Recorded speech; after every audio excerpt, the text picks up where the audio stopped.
Agen gas LPG menepis kelangkaan gas LPG 3 kg di Kota Makassar. Tak hanya stok, harga jual gas LPG di tingkat agen dipastikan tidak terjadi kenaikan setelah adanya pasokan 5.600 tabung dari Pertamina. Persediaan gas LPG di salah satu agen gas di Jalan Macini, Makassar mencukupi.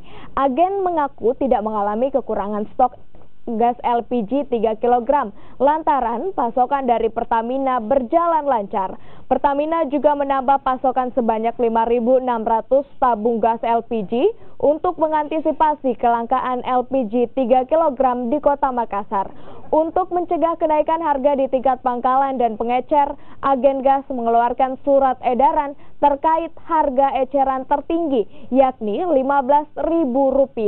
Agen juga menghentikan pasokan ke pangkalan dan pengecer jika penjual melebihi harga yang sudah diberikan. Agen juga lancar.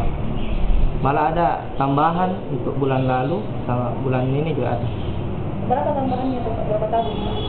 Kalau untuk bulan September ini ada sekitar 10 mobil. Kalau di tabungnya ya 5.600 tabung.